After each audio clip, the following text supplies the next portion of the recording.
Shalom saudaraku, kembali lagi berjumpa di We Talk No I But We Let's Talk Together. Pada kesempatan ini saya nge-host sendirian, tapi saya tidak sendirian sebab saya ditemani oleh sahabat saya, Pastor Robson. Siap, Halo Pastor Robson, how are you? Thank you udah datang. Sama-sama.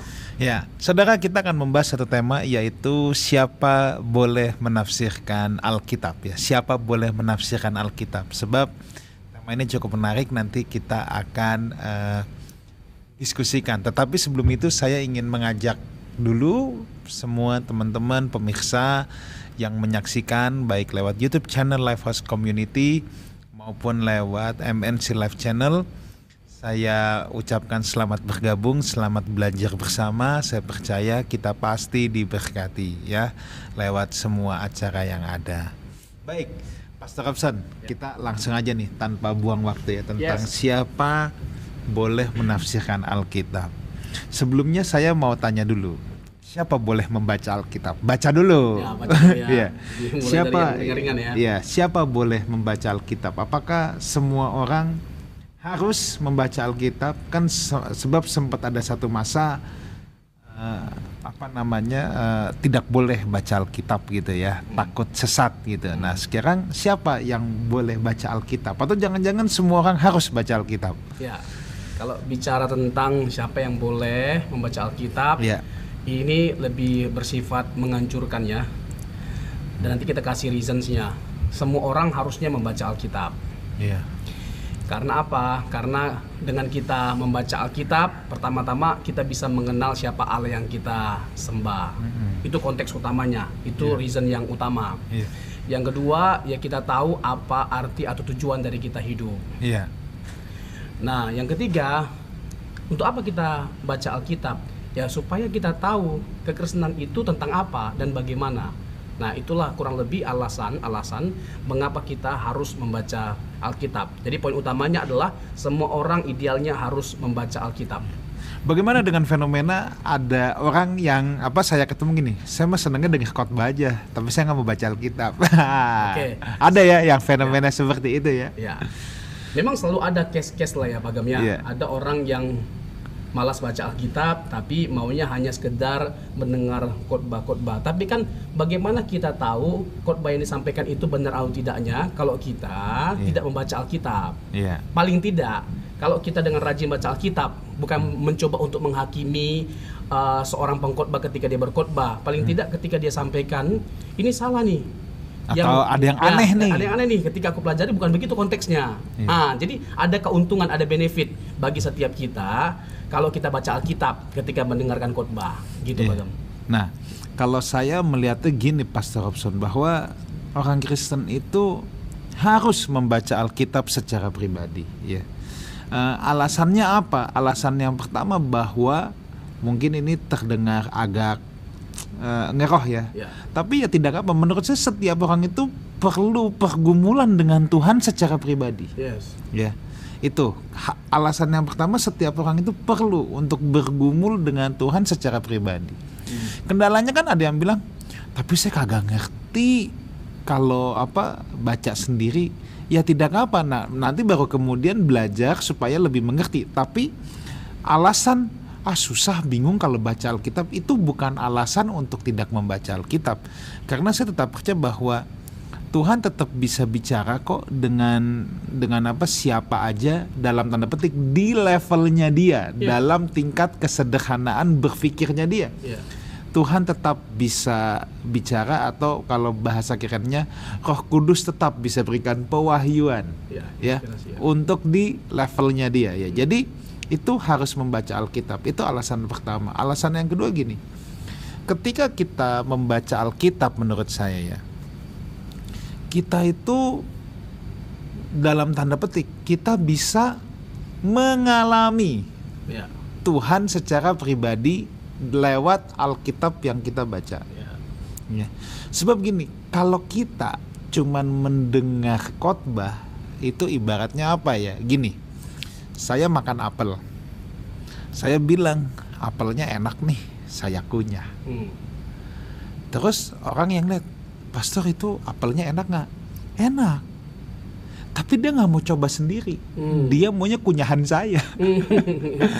Tahu ya? Ya, analoginya. Iya, iya. Dia tuh maunya kunyahan saya gitu loh.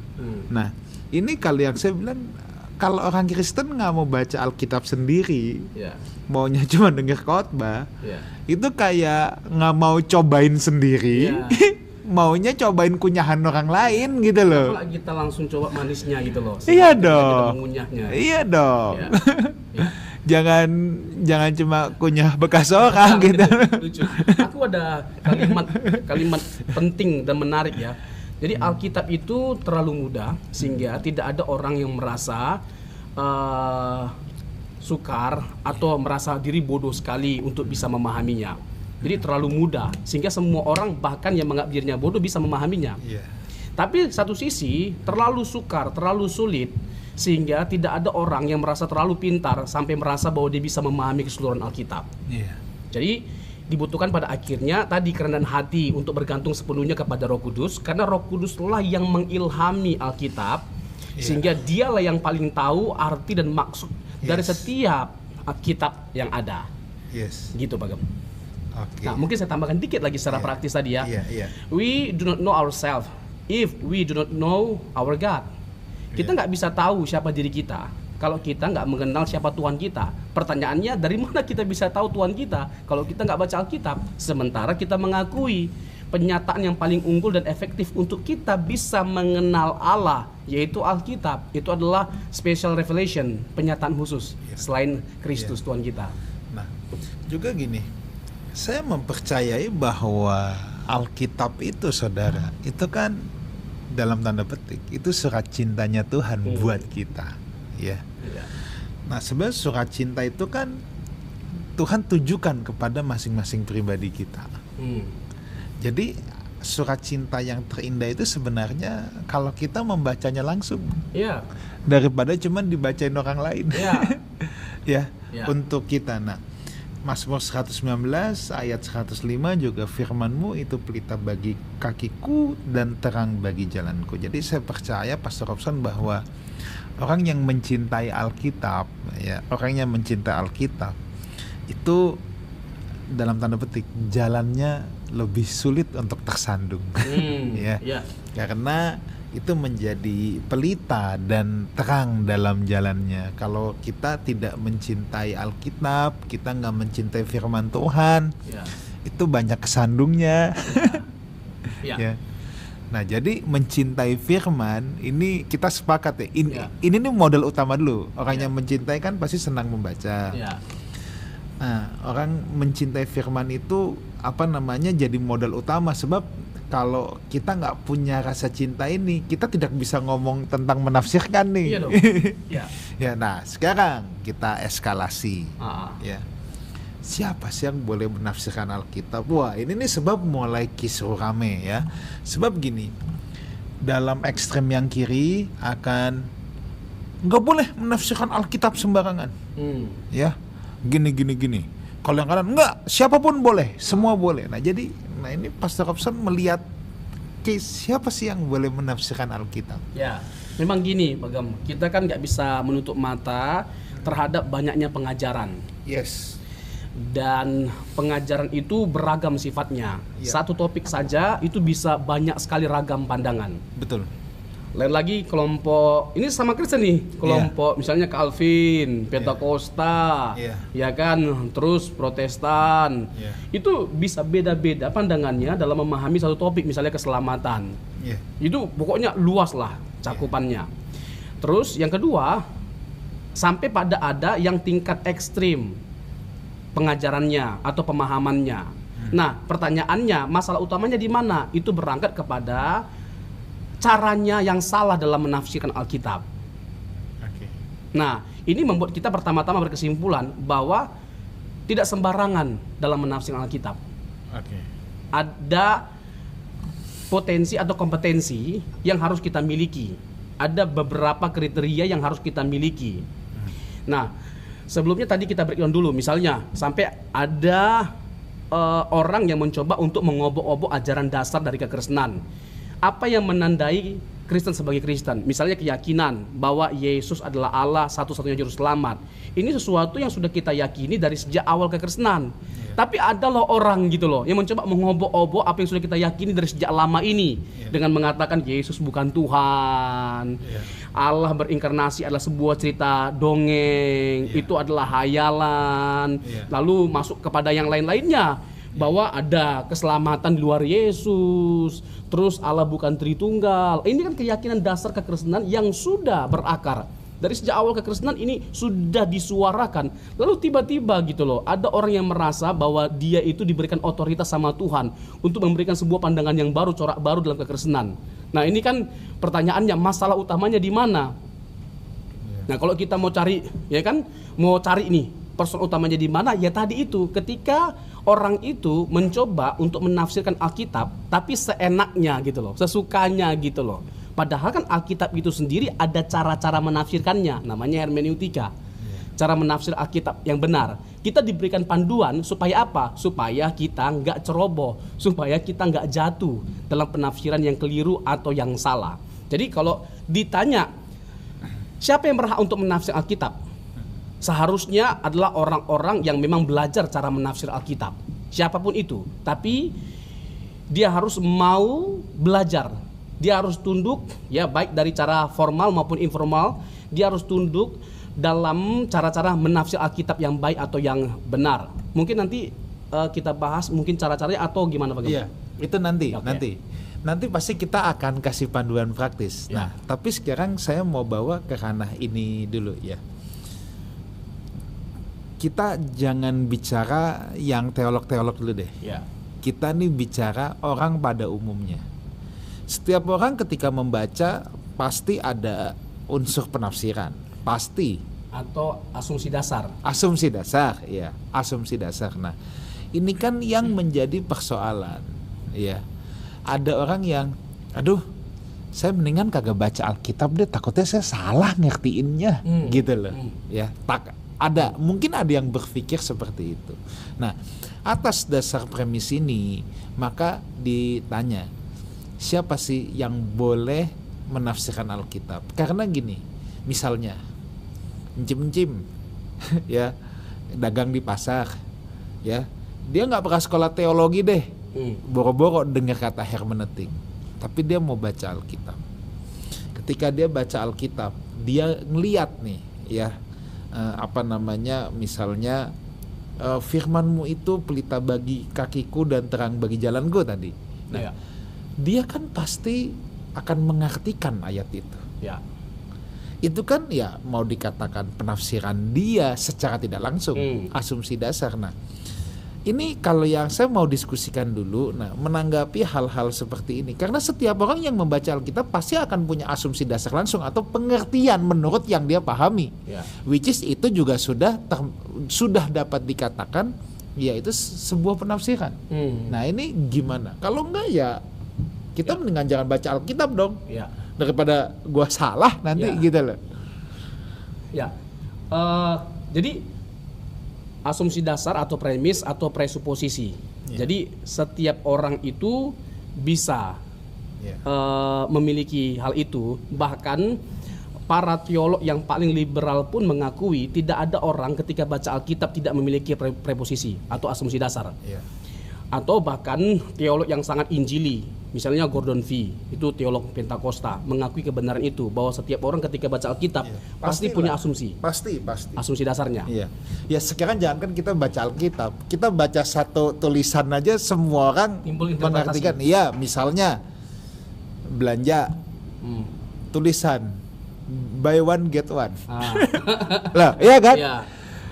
Ketika kita membaca itu, ini aja orang akan berusaha mengartikan. Ada yang mengartikan, oh kalau gue beli satu, gue dikasih gratis satu. Ini si A, tapi si B bilang, ini kok nggak ada promonya sih? Harusnya ditulis dong, buy one get one free. Kalau enggak buy one get one, ya udah saya beli satu ya dapatnya satu, gitu loh.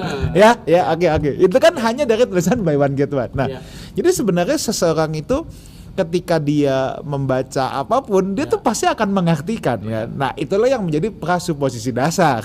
Ya, oke. Silakan diteruskan. Jadi ya satu kalimat itu bisa beragam artinya tergantung sudut pandang si pembaca. Yes, betul. Kalimat apa gitu, ya kan? Bahkan dalam bahasa Indonesia satu kata itu bisa memiliki beberapa arti. Misalnya bisa itu bicara tentang kesanggupan atau bisa ular. Dan lain-lainnya.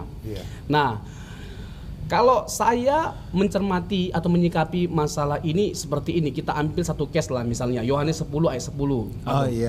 Nah, ini seru nih. Pencuri datang hanya untuk mencuri dan membunuh dan membinasakan. Aku datang supaya mereka mempunyai hidup dan mempunyainya dalam segala kelimpahan. Nah, kalau kita lihat ya, banyak orang memiliki penafsiran tentang ayat ini secara khusus para pengkhotbah, dan pada umumnya pandangan populernya adalah kelimpahan diartikan dalam pengertian lahiria atau materi. Which is sebenarnya yaitu totally wrong. Jadi teks ini tidak sedang berbicara tentang materi, karena kata hidup di situ zoe. Kehidupan kekal atau the quality of life. Hidup yang berkualitas. Dan Yohanes membahasakan hidup yang kekal atau hidup yang zoe ini dengan kata apa? Mempunyai dalam segala kelimpahan. Jadi hidup yang kekal itu sama artinya dengan hidup yang berlimpah-limpah dalam konteks Yohanes.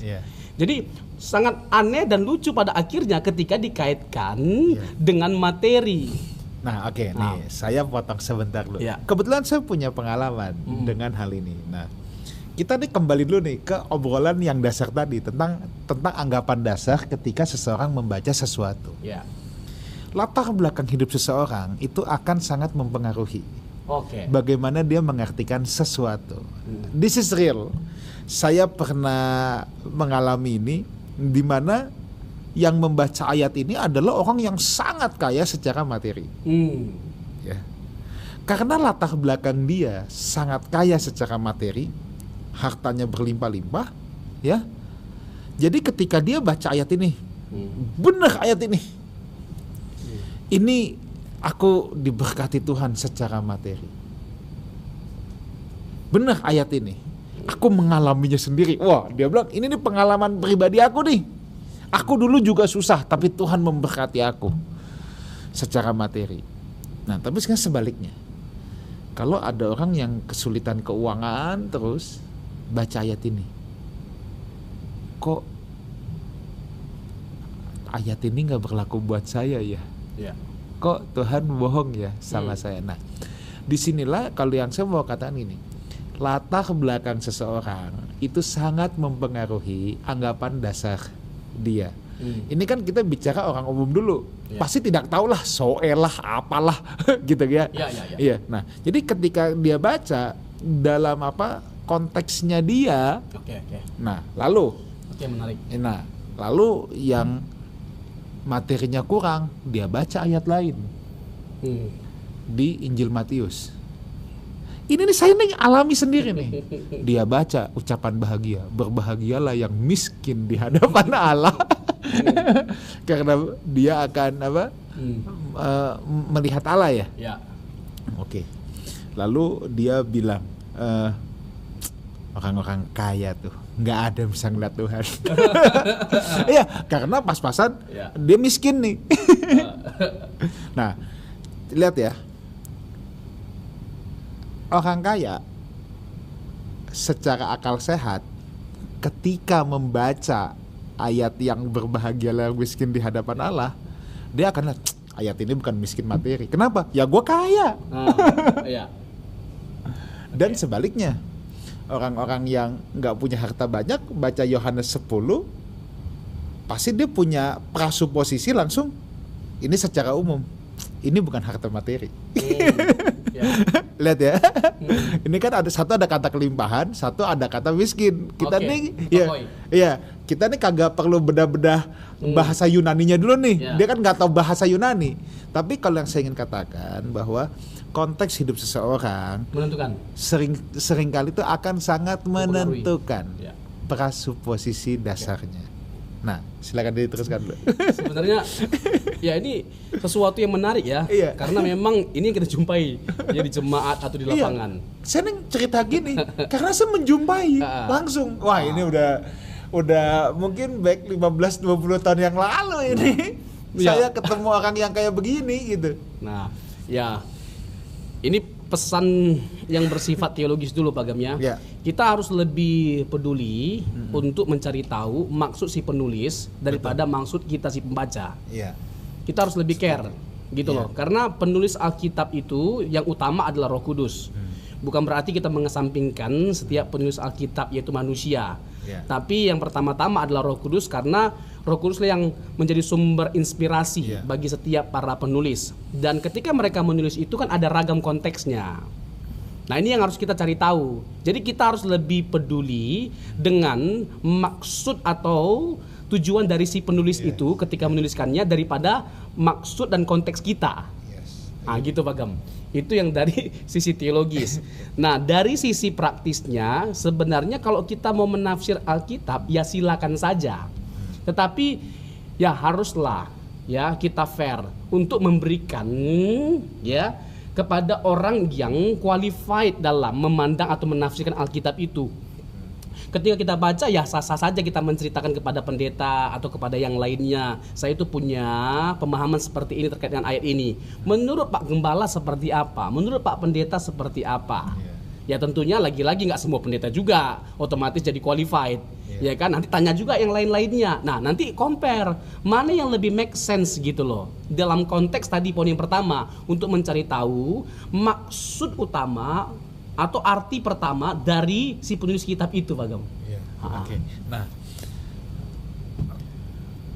begini, saya sangat setuju apa yang Pastor Robson katakan. Kalau yang saya mau katakan buat pemirsa, teman-teman, saudara-saudara semua tuh gini, jangan takut salah menafsir menjadi alasan kita tidak membaca Alkitab. Oh ya, betul. Iya. Itu satu hal. Dua, kita memang tidak bisa menghindari ketika kita membaca Alkitab, kita akan punya anggapan dasar kita dulu atau prasuposisi tadi bahasa kerennya. Di mana itu ya sudah berupa ya itulah penafsiran kita. Nah, tapi tidak stop sampai di sini nih. Ada yang ketiga, bahwa gini, ketika kita senang membaca Alkitab, nah kita nggak boleh kehilangan yang namanya semangat belajar, untuk mau tahu lebih dalam. Ini bukannya berarti semua harus masuk sekolah Alkitab ya, enggak gitu, enggak. Nah, tetapi semangat belajar ini ya untuk mulai tahu yang tadi Pastor Robson katakan, latar belakang, maksud penulis semua. Nah, ini yang nggak boleh hilang. Kita pelan-pelan belajarnya ya. Karena gini, kalau kita tidak mau belajar, bisa itu kita juga bisa memiliki sikap arogan. Dalam arti gue baca gini, menurut gue begini, gitu. Menurut saya begini. Itu yang harus dibuang. Nah, sikap arogansi ini, seperti itu. nah iya arogansi ini yang kemudian jadi bahaya. Ya, jadi bukan membaca Alkitabnya yang bahaya, tapi sikap arogannya yang ketika dia baca setelah mengartikan tapi dia nggak mau belajar. Dan bila ada yang nggak pas juga nggak mau dikoreksi. Pokoknya menurut penafsiran saya begini, menurut saya begini, gitu loh. Nah, itu yang menurut saya kalau yang mungkin kita semua perlu memperhatikan, bahwa semangat untuk mau belajarnya ini yang nggak boleh kendor. Iya. Ya nggak boleh hilang. Iya. Nah, ketika seseorang punya semangat mau belajar, saya percaya pemahaman dia pun akan bertambah. Tadi saya katakan bahwa Tuhan bisa bicara pada level, pada level pemahamannya. Ya. Jadi ketika pemahaman kita bertambah, saya percaya Tuhan pun bisa bicara lebih deep lagi. Ya, ini sama lah sekarang gini. Kalau kita punya anak SD, kita kan nggak mungkin ajak ngomong dia masalah di perusahaan.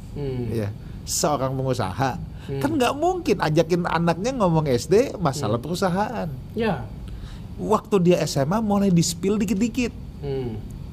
Tapi kalau dia anaknya sudah mulai kuliah, udah mau selesai, pasti di-spillnya bukan dikit, lebih banyak lagi, disuruh ikutan mikir. Ya.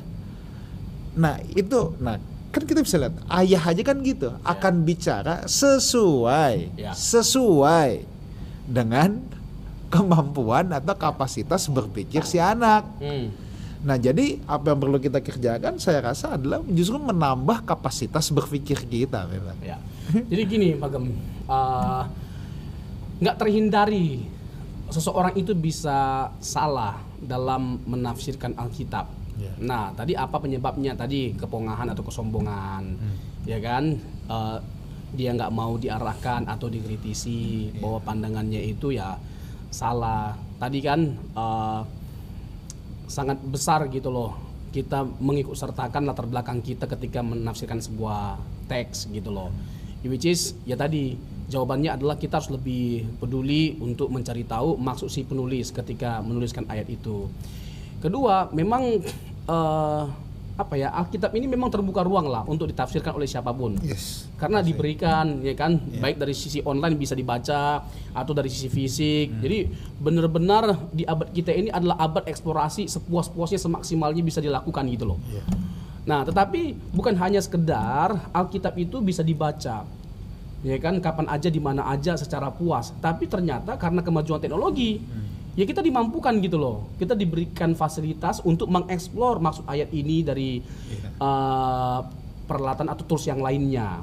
Tinggal di googling aja, semuanya ada sebenarnya. Cuman lagi-lagi tadi kalau kita nggak punya rasa haus, rasa lapar akan kebenaran, terus keinginan untuk belajar, semangat belajar, terus mau tanya sana sini ya kan terkait dengan hal-hal yang sulit ditafsirkan bagaimana. Nah susah kalau kita nggak punya spirit ini gitu loh, nggak punya unsur-unsur ini. Terus ada beberapa mungkin yang perlu kita bahas terkait dengan kesalahan populer, Pak Gem. Tadi kita sudah bahas terkait dengan Yohanes 10 ayat 10, which is itu ya memang kalau bisa ya dibuanglah jauh-jauh pemahaman ayat itu dikaitkan dengan lahiriah atau bersifat materi. Bukan berarti kita nggak percaya Allah itu adalah sang pemberi berkat dan bisa mengubah nasib kita dalam waktu sekejap. Tapi maksud ayat itu bukan hendak mengarahkan kita ke sana gitu loh. Tapi bagaimana kita memandang Allah sebagai sang pemberi kehidupan gitu loh. Dia adalah pribadi yang bukan hanya sekedar mengubah kita yang jahat jadi baik, tapi yang harusnya mati binasa menjadi hidup. Nah, itulah Yohanes 10 ayat 10. Nah, terus yang kedua, misalnya nih Matius pasal 18 ayat 20. Ini kan ayat favoritnya WL. Apalagi kalau dalam sebuah ibadah lagi gereja lalu yang datang sedikit, ya kan? Nggak lebih dari 12 murid Tuhan Yesus gitu loh. Bahkan ada yang murtad selalu tinggal 11. Ya kan? Terus gak cerita dikatakan 2-3 orang yang hadir ya kan sebagai bentuk penghiburan. Tuhan ada hadir tengah-tengah kita. Konteksnya kan menegur, menghakimi, konteksnya pengadilan. Itu jelas gitu loh. Ketika kita menafsirkan sebuah teks ada langkah-langkah sederhana, yaitu lihat konteksnya. Konteksnya bicara tentang apa secara utuh gitu loh. Ternyata bicara tentang pengadilan. Nah, lalu janganlah mengaburkan maksud teks itu atau keluar dari konteksnya. Jadi 2-3 orang hadir suatu perkara dianggap sah. Itu kan jelas. Aku hadir di tengah-tengah mereka. Jadi untuk menyatakan seseorang salah harus ada 2-3 orang saksi. Ini sesuai dengan keterangan perjanjian lama. Nah, keterangan dari 2-3 orang saksi itu diteguhkan oleh Tuhan. Tuhan hadir gitu loh untuk menyatakan case itu, perkara itu sah atau tidaknya. Jadi nggak ada hubungannya dengan ibadah, lagi muji Tuhan, jemaat yang hadir cuma sedikit, nggak ada hubungannya. Lalu satu lagi Pak Gem, yang 1 Petrus pasal 2 ayat 24. Ya kan, oleh bilur-bilurnya kamu sembuh. Ada jokesnya itu kan, oleh bulir-bulirnya kamu sembuh, ya kan. Terus ada jemaat kasih tahu, Pak maaf Pak Pendeta, bukan bulir-bulir tapi bilur-bilur. Bulir-bulirnya aja udah sembuh, apalagi bilur-bilur. Nah, singkat cerita konteksnya kan jelas. Itu kan dosa, dan bagaimana dosa itu diselesaikan oleh Allah lewat kematiannya. Jadi oleh bilur-bilurnya kamu sembuh, kok dikaitkan dengan kesembuhan fisik, lahiriah. Nah ini kan agak bergeser nih arti dan pengertiannya. Lagi-lagi bukan berarti kita nggak percaya Allah itu penyembuh, Tapi tempatkanlah teks pada konteksnya. Nah, ini mahal sekali ini. Ini poin yang utama yang harus kita ingat setiap kali kita menafsirkan sebuah teks. Ya, meskipun nanti kita membutuhkan langkah-langkah yang lainnya seperti bahasa asli Alkitab, Yunani atau Ibrani atau Aramaik gitu loh. Ah, begitu Pak Gem. Oke. Nah, saya mungkin mau mengajak diskusi yang lebih mengerucut. Oke. Apakah satu ayat itu hanya boleh punya satu penafsiran? Harus begini artinya? Tadi ada kalimat saya ucapkan seperti ini Pak Gem, bahwa Alkitab itu terlalu mudah sehingga nggak ada orang yang boleh menganggap dia terlalu bodoh sehingga dia merasa tidak perlu baca Alkitab atau pokoknya tidak dia boleh baca Alkitab. Selanjutnya, tidak ada orang yang merasa terlalu pintar sehingga dia bisa memahami Alkitab secara sepenuhnya, secara utuh gitu loh. Karena apa? Satu sisi Alkitab itu terlalu sukar. Nah, ini biarlah menjadi bingkai dalam kita memahami setiap Alkitab, setiap kitab, setiap teks, setiap konteks. Jadi memang ada teks-teks tertentu yang menjadi perdebatan yang begitu luar biasa, Pak Gem. Nah, jadi kalau memang ada teks tertentu yang menjadi perdebatan yang begitu luar biasa, pertama, biarkanlah kita belajar untuk menghargai perbedaan pandangan yang ada. Gitu loh. Misalnya Matius pasal 16 lah Pak Gem. Matius pasal yang ke-16 itu kan perdebatan antara kita dengan Katolik secara khusus. Ya kan, kepausan. Ya kan, kalau kita membangun dasar gereja berdasarkan pengakuan Petrus. Pengakuannya. Iya, kalau mereka justru itu bicara tentang apa? Kepausan pertama sekali, yaitu Petrus dimulainya. Nah, oke. Pada akhirnya karena teks dan konteks itu diperdebatkan dengan begitu rupa, ya udahlah belajarlah untuk menghargai perbedaan yang ada. Nah, sekarang gini. Oke. Kita masuk ke yang lebih praktis. Misalnya arti satu ayat gitu. Nah, menurut saya gini. Ayat itu memang dalam tanda petik itu punya fleksibilitas. Artinya gini, Pastor Robson juga saya rasa pasti pernah mengkhotbahkan ayat ini sekarang begini. Nanti berapa tahun lagi ada pemahaman yang lain. Ini kan bukannya berarti Pastor Robson pelin-pelan atau penjelasan yang dulu juga belum tentu salah, tapi penjelasan sekarang ada sudut yang lain nih. Nah, itu dimungkinkan nggak seperti itu? Karena kalau saya secara pribadi, saya lumayan sering melihat itu bahwa dalam perenungan, lalu saya mendapatkan hal yang baru tentang satu ayat gitu misalnya, Terus kemudian saya dulu pernah nih khotbahin tentang ini, tapi sekarang saya tambahkan lagi gitu loh. Punya pemahaman yang lain lagi gitu loh. Tentunya bukannya menabrak pemahaman yang lama, enggak, tapi justru memperkaya pemahaman yang lama. Nah, ini kita ambil contoh nih. Kita nih ambil contoh study case. Misalnya Ibrani 11 ayat 1. Iman adalah dasar dari segala sesuatu yang kita harapkan dan bukti dari segala sesuatu yang tidak kita lihat. Ayat ini adalah ayat yang paling banyak diperkosa menurut saya. Orang senang banget dengan menafsirkan ayat ini. Tadi Pastor Robson sebenarnya sudah singgung saudara, tetapi ini saya singgung lagi sekalian untuk tips nih Pastor Robson. Menurut saya membaca Alkitab yang paling simpel dulu nih, yang paling simpel Kalau kita nggak tahu bahasa asli, kita nggak tahu latar belakang apa, minimal menurut saya baca Alkitab itu memang kita harus memperhatikan ayat-ayat sebelum dan ayat-ayat sesudah. Karena Alkitab tidak bisa dipenggal satu teks doang. Kalau kita hanya penggal nih, misalnya Ibrani 11 ayat 1, dipenggal gini. Kita nggak lihat ayat sebelum, kita nggak lihat ayat setelah, itu jadi kayak memperkosa teks itu. Nah, kenapa saya katakan, atau orang suka bilang ini jadi ayatiyah, bukannya Alkitabiah gitu. Nah, ayat Ibrani 11 ayat 1 ini kan paling disering diperkosanya kan gini. Tuh, lihat apapun yang kamu mau, yang kamu kepengen dan kamu belum lihat, kamu bisa dapat lewat iman. Lihat ini kan yang paling banyak Ini nih yang paling banyak nih. Terutama bagi pengajar-pengajar yang tidak memahami prinsip penafsiran yang benar, terus kemudian dari buku-buku sekuler tentang berpikir positif, ikut seminar-seminar motivasi yang dipompa emosinya, saya bisa. Oke. Lalu dicari, wah ini cocok nih. Ini cocok nih. Ya. Saya kepengen tapi saya belum punya. Lalu dia khotbahkan. Jadi saudara sekarang mau apa? Mau rumah? Pengen nggak? Pengen. Udah lihat belum? Belum. Nanti Tuhan kasih. Ini bisa loh. Ya. Pengen apa? Mobil. Pengen.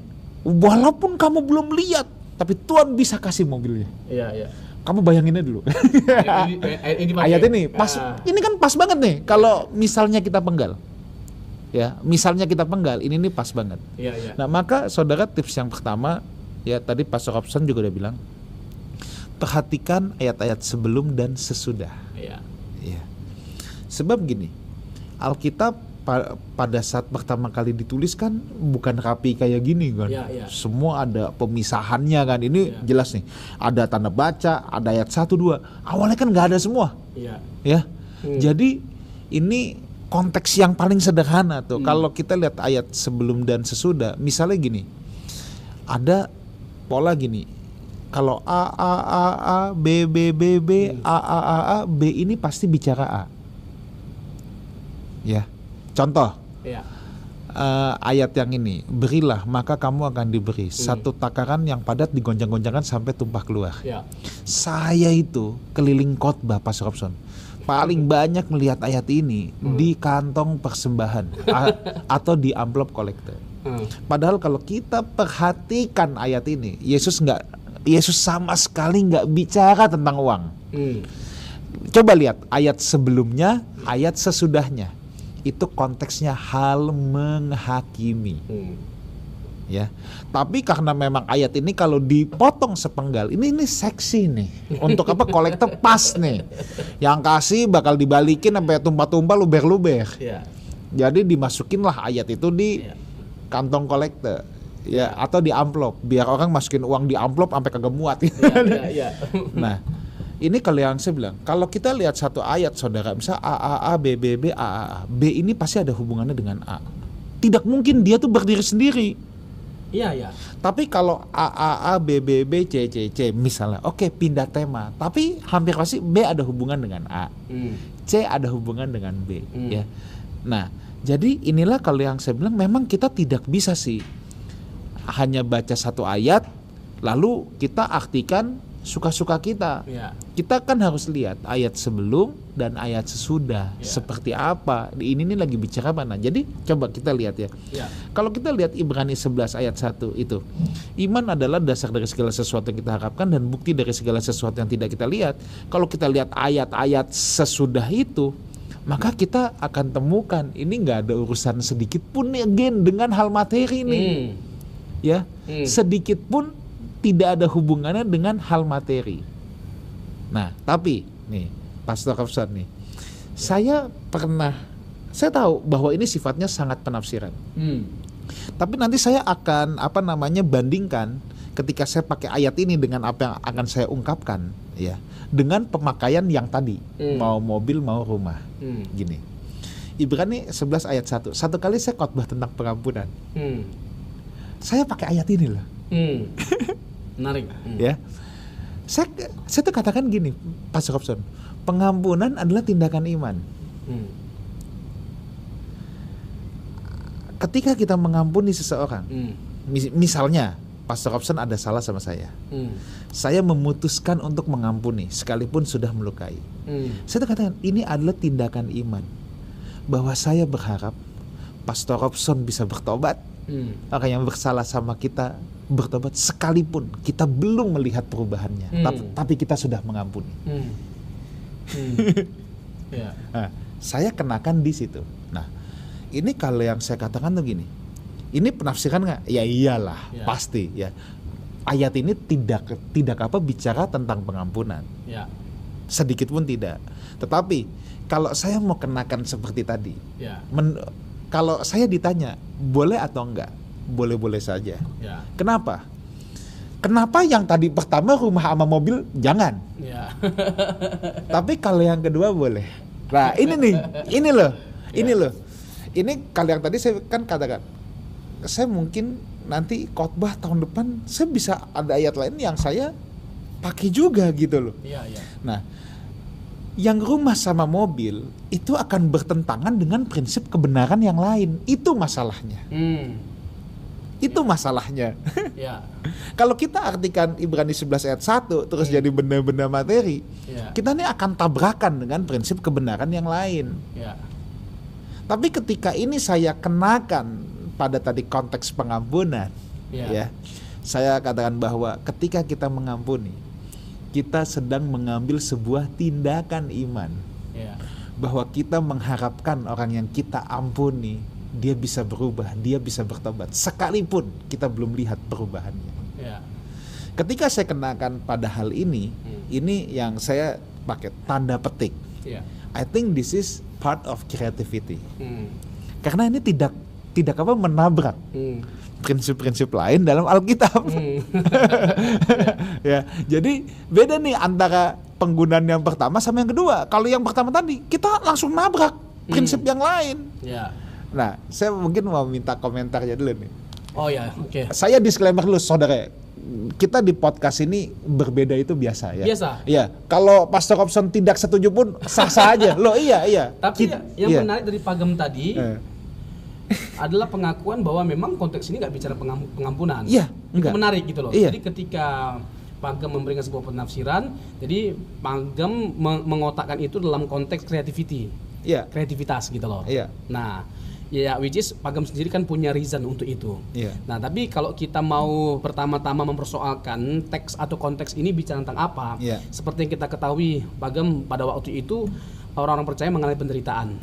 Dan ini orang yang basicnya adalah Yahudi. Makanya penulis kitab ini disinyalir adalah seorang yang ahli dalam perjanjian lama. Pasti. Kita nggak tahu secara pasti, tapi tidak sedikit para teolog atau ahli menganggap ini adalah Paulus. Nah, dan konteks ini juga saksi imannya dihadirkan orang-orang PL gitu loh, seperti Abraham, Musa, Ishak. Jelas dia sangat tahu PL dengan Yesus sebagai imam besar apa semua. Dia tahu peraturan Melkisedek apa semua. Terus yang kedua poin utamanya adalah kitab Ibrani ini adalah kitab yang menyampaikan pesan tentang superioritas dan finalitas dari Yesus Kristus. Dia adalah superior. Nanti kan ada bicara tentang Yesus, ya kan, dengan siapa? Musa, Yesus dengan Harun, Yesus dengan Melkisedek dan lain-lain sebagainya macamnya. Artinya apa? Bahwa Yesus itu nggak bisa dibandingkan dengan semua tokoh-tokoh itu. Semua tokoh-tokoh itu dipandang hebat oleh orang PL, oleh orang-orang Yahudi. Mereka sangat menghormati. Nah, kalau mereka bisa menghormati semuanya itu, harusnya mereka lebih lagi menghormati Yesus, karena Yesus lebih dari mereka semuanya. Gak bisa dibandingkan, ojo dibanding-bandingke. Itu bicara tentang superioritas dari Yesus Kristus. Lalu finalitas Yesus Kristus, Ibrani 1 ayat 1-3, bahwa dia utusan Allah. Dia yang terakhir dari semua nabi yang ada. Dan dia adalah anak Allah, dalam artian bahwa dia bersama dengan Bapa dalam kekekalan. Nah, ini poin utama dari surat Ibrani. Dan ini harus menjadi lensa ketika kita melihat keutuhan dari surat Ibrani, termasuk pasal 11. Tadi kan bicara tentang saksi iman. Iman adalah dasar dari segala sesuatu yang kita harapkan dan bukti dari segala sesuatu yang tidak kita lihat. Ditutup dengan kalimat ayat 40, Pagem. Ini menarik. Sebab Allah telah menyediakan sesuatu yang lebih baik bagi kita. Karena apa? Karena Kristus tadi yang sudah hadir. Ya kan? Jadi kalimat selanjutnya, tanpa kita mereka tidak dapat sampai kepada kesempurnaan. Oh iya, jelas dong. Meskipun hebat orang PL dengan segala keberadaan kemampuan mereka, siapa mereka tanpa Yesus? Nggak ada artinya.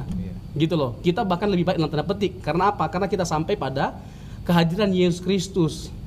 Jadi kita bisa mengenal Yesus lebih dalam lagi melalui surat-surat perjanjian baru yang diberikan Allah melalui para rasul. Nah, itu konteks utamanya, Pak Gem. Jadi kalau ditanya poin utamanya, ya paling dalam hal berkhotbah kita kan nggak ada yang salah dengan menyampaikan pesan utamanya dulu. Pesan utama dari teks atau konteks itu ini, sehingga kita bisa masuk ke dalam konteks yang lainnya. Misalnya tadi Pak Gem menarik sekali sebenarnya, pesan yang Pak Gem sampaikan itu nggak mungkin tidak menyentuh jemaat, gitu loh. Misalnya tadi kan kita belum lihat perubahan atau pertobatan dari orang itu, gitu loh. Tapi ada sebuah harga yang kita bayar, kita mau mengampuni. Padahal sakit sekali gitu loh perlakuan dia terhadap kita. Tapi kita mau mengampuni dalam konteks pengampunan kita ini membawa dia pada pertobatan yang belum tentu kita lihat. Itu kan sangat menyentuh sebenarnya. Dan tapi kalau kita mau hubungkan dengan Kristus yang menjadi pola, Kristus yang menjadi pusat dalam kehidupan kita, kan hidup kita itu harus kristosentris. Bukankah itu yang Yesus ajarkan? Bukankah itu yang Yesus lakukan dalam konteks Ibrani? Dia mati sekali untuk selamanya. Dia yang mati sekali untuk selamanya mengampuni menyelamatkan kita dengan cara bagaimana? Mengampuni kita. Ibrani pasal 9, Ibrani pasal 10. Bahkan mengasihi kita sejak kita masih berdosa. Iya. Jadi masih ada benang merahnya dengan kita melihat surat Ibrani itu gitu loh. Pasal 9, pasal 10 terkait dengan Yesus yang adalah korban pribadi yang mempersembahkan dirinya, korban yang mempersembahkan dirinya untuk menghapus dosa kita dengan tersedianya pengampunan. Tanpa penumpahan darah tidak ada pengampunan. Nah, kenapa saya angkat ini, Pastor Robson? Saya tuh cuma mau kasih tahu teman-teman bahwa gini, saudara harus baca Alkitab, mencintai Alkitab, merenungkannya. Tidak tertutup kemungkinan saudara bisa bertemu hal-hal seperti yang tadi saya katakan. Ya. Dan saudara kalau ketemu seperti itu jangan takut. Aduh, gue sesat nggak ya? Nggak usah takut. Gitu. Kita tuh nggak usah takut. Yang paling penting adalah tadi prinsip yang paling sederhana ya. Kita itu melihat ayat sebelum dan sesudah. Kita penting membaca keseluruhan Alkitab. Supaya pastikan kita tidak menabrak prinsip kebenaran yang lain dulu. Hal yang ketiga tadi Pastor Robson juga sudah katakan ya, bahwa saudara jangan ragu-ragu untuk mendiskusikan ya. Dan ketika kita punya semangat mau belajar, wah itu akan lebih menarik lagi pasti. Ini yang poin ketiga menarik. Kalau saya boleh ucapin kalimat ini Pak Gem. Jadi carilah gereja yang bukan hanya sekedar dekat dengan Roma, tapi dekat dengan Alkitab gitu. Kita harus peduli gitu loh dengan pemahaman yang benar terhadap sebuah teks. Kita harus peduli gitu loh pengajaran yang benar, pendalaman Alkitab gitu loh. Gereja-gereja yang peduli dengan doktrin, gereja-gereja yang benar-benar menyuarakan kebenaran. Kita harus peduli dan mencari gereja-gereja yang seperti ini, yang membawa kita makin dekat dengan Kristus, bukan dengan pendetanya. Karena memang kalau saya boleh mengutip John Piper, dia tuh bilang selalu gini, ada lingkaran setan dalam gereja. Beri kalimatnya. Pendeta yang dangkal melahirkan jemaat yang dangkal. Jemaat yang dangkal menuntut pendeta yang dangkal. Mana yang duluan? Ini kayak ayam sama telur.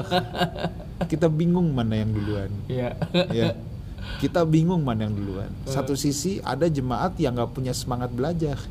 Kalau susah dikit, ribet, gue kagak dapet apa-apa nih. Gitu loh.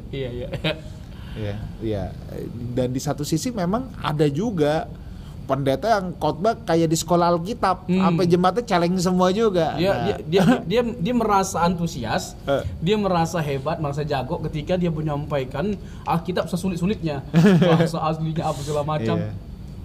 Padahal kan ya kita kan harus sebaliknya menyampaikan satu pesan yang bisa dimengerti dengan mudah oleh jemaat, tapi tanpa mengurangi pesan teologisnya. Gitu.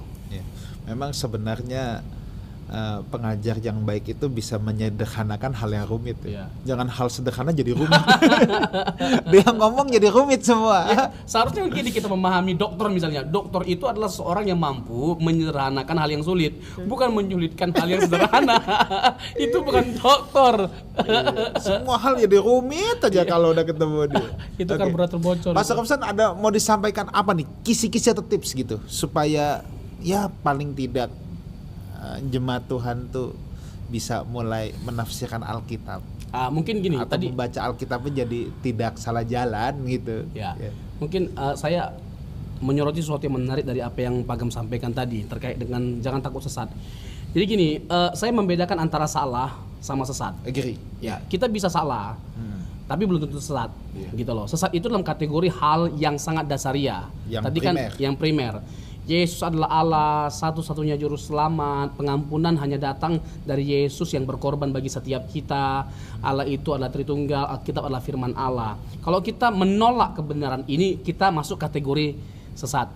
Tapi kalau yang tadi misalnya teks Ibrani pasal 11 ayat 1 atau Matius pasal 18 ayat 20 atau 1 Petrus pasal 2 ayat 24, kalau salah kita menafsirkan, menerjemahkan ayat itu, kita nggak sesat gitu loh. Jadi salah dan sesat itu dua hal yang berbeda, dan ya kita jangan ikut-ikutan lah ya dengan yang sedang rame-rame ini gitu loh, yang dengan gampangnya, dengan kalimat-kalimat yang sombong gitu loh, menyesatkan orang lain gitu loh, menggoblok-goblokkan, membodoh-bodohi orang lain, bahkan ekstrimnya mentololkan orang lain, ya kan. Janganlah ya kan, satu sama lain Kristen ribut gitu loh, hanya masalah satu pokok persoalan gitu loh. Seakan-akan kita ini kehilangan identitas diri kita sebagai anak Allah yang harus membicarakan kebenaran dengan kasih gitu loh. Where is your love gitu loh, mana kasihmu? Musuh aja harus kita kasihi, apalagi sahabat atau apalagi teman. Nah ini harus kita harus kita perhatikan, harus membingkai kita lah. Kebenaran harus disuarakan sejelas-jelasnya, seterang-terangnya, sedalam-dalamnya, tapi dengan kasih cakupannya. Gitu Pak Gam. Nah mungkin ada satu kalimat singkat untuk supaya jemaat pada umumnya bisa membaca Alkitab dengan baik. Ya. Jadi yang tips singkat aja ya. Tips singkat. Ya. Pertama, kalau kita mau menafsir Alkitab dengan baik, pertama ya jangan lepaskan teks dari konteksnya. Tadi sudah kita bahas beberapa contohnya. Yang kedua, rajin-rajinlah baca buku di luar Alkitab gitu loh. Alkitab itu adalah wajib atau harus. Rajin-rajin. Terus yang ketiga, carilah gereja-gereja yang benar-benar peduli dengan kebenaran ya. Ada disediakan pendalaman Alkitab atau seminar-seminar atau khotbah yang disampaikan oleh pendetanya itu memang khotbah yang dalam ya, menarik tentu iya, menyenangkan iya, sederhana iya, tapi juga dalam pengertian tidak mengesampingkan pesan teologisnya. Lalu ya adakanlah ya diskusi dalam kelompok, dalam komunitas. Carilah komunitas atau kelompok, bertumbuhlah di sana yang memang benar-benar menggali Alkitab poinnya. Ini yang harus diingat, bukan hanya sekedar kumpul-kumpul, ngobrol-ngobrol, makan-makan, happy-happy, ketawa-ketiwi, tapi benar-benar mempercakapkan kebenaran Alkitab. Tapi di luar ini hal yang sederhananya. Banyak hal yang lebih kompleks sifatnya yang perlu dituntut ketika kita menafsir Alkitab, tahu bahasa Yunani, Ibrani, ya kan, gramatikal, sintaks, ya kan, lihat konteksnya, konteks sejarah, redaksionalnya, banyak sekali, Pak. Tapi untuk di taraf itu biasanya kaum akademisi. Baik, thank you Pastor Robson buat ngobrol-ngobrol yang seru. Saya percaya saudara belajar banyak dan diberkati lewat percakapan ini. Thank you again Pastor Robson. Nanti kapan-kapan kita pasti ngobrol lagi di lain kesempatan. Baik saudara, demikian We Talk pada kesempatan ini, hanya di We Talk No I But We Let's Talk Together. God bless you.